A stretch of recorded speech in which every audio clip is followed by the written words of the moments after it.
Vous écoutez Inky et Pete se livrent, le podcast lecture qui donne vie et voix aux premiers mots d'un livre et vous donne envie de découvrir les suivants. En ce mois de janvier 2026, ce sont vos meilleures lectures de 2025, vos Inky Pete, vos Wishky Pete, qui se livrent pour créer et illuminer ensemble l'Inky Pete de 2026. Hello, je suis Sylvie Poulain, autrice d'imaginaire et aussi relieuse de livres. Je rafistole des vieux bouquins et j'en écris de nouveaux. Pour mon coup de cœur lecture de 2025, j'ai choisi Luna Incognita d'André David, aux éditions Critiques, avec, il faut souligner, une super couverture de Manchu.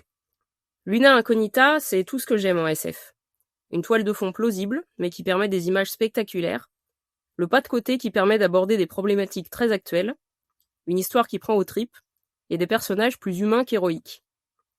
Luna Incognita, c'est du conflit social sur la Lune, en marge de la construction d'un immense vaisseau de sauvetage à destination de Proxima du Centaure. C'est un mélange de colère face aux injustices et aux inégalités, et de nostalgie pour notre planète devenue terre d'émigration. En prime, André David sème des touches de culture polynésienne et maritime qui renforcent le sentiment de regret et d'exil. Ben voilà, c'est tout ce que j'aime en SF. Place au Wishky Pete. Richard roulait des épaules et secouait la tête de droite à gauche, comme une combattante s'apprêtant à pénétrer dans l'arène. L'affichage sur sa visière restait rouge. Quelque chose empêchait la dépressurisation du sas. La contremaîtresse vérifia une nouvelle fois sa combinaison usée jusqu'aux coutures. Salopette, col, gants, ceinture, bottes. Tout paraissait pourtant correctement sanglé, à l'exception d'une attache, mal serrée sous la poitrine. Elle tira d'un coup sec et le voyant passa au vert. Les pompes se mirent alors en branle avec fracas. Dans le sas, l'air se raréfia. La dépressurisation durait une éternité. Personne n'avait jamais réparé la troisième pompe. Qui s'en souciait d'ailleurs? Sur l'étiquette de contrôle, le nom du technicien de maintenance n'était plus lisible. Seule la date résistait aux affres des entrées et sorties successives des équipes. 17 juin 2387. 15 ans. Pire, le siècle dernier. Et ça voulait partir conquérir les étoiles. Richa s'impatientait, et comme à chaque fois ces derniers jours, l'angoisse la saisit. Elle regardait ses mains gantées à la recherche des ecchymoses dissimulées par le polymère. Là, et là. Sur les poignets, sur les avant-bras, sans parler du reste. Une sirène retentit dans son casque. En approchant la paume du bouton poussoir de mise en œuvre des vérins d'ouverture, Richa frôla un fétiche suspendu à un flexible hydraulique. Les coquillages valsèrent. La pression était tombée à quelques nanopascales alors que la température avait grimpé jusqu'à 100 degrés Celsius. Dans ces conditions, à la surface, rien ne pouvait survivre. Ceux comme elle qui traînaient leurs combinaisons dans les parages n'étaient qu'en sursis. La contremaîtresse interrompit son geste et balaya du regard le sas misérable. Écrasée par la routine, abrutie par la poudre à canon, l'alcool et les médicaments, cela faisait des lunes qu'elle n'avait plus accordé la moindre attention à cette portion de tunnel taillée pour faire le lien entre les galeries troglodytes et la surface.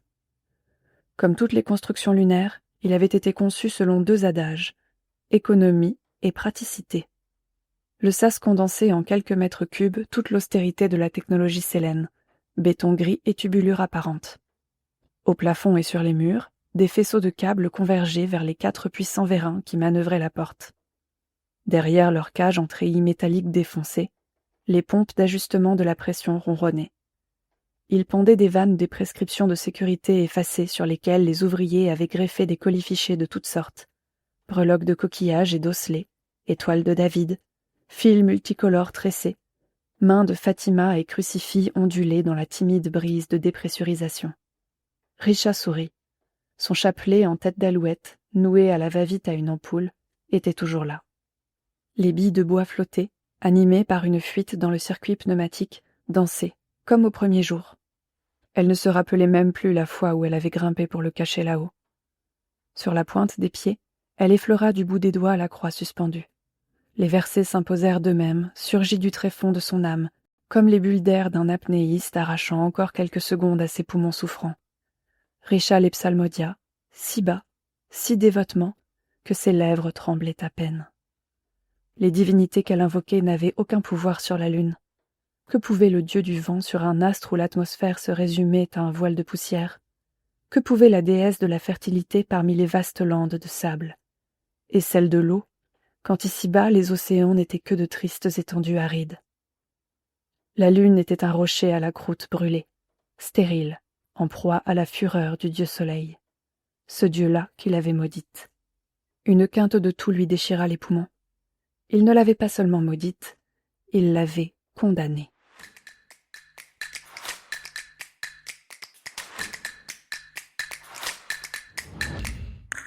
Pour 2026, je nous souhaite à tous de faire équipage, enfin, sur le seul vaisseau générationnel qu'on n'aura jamais, la Terre.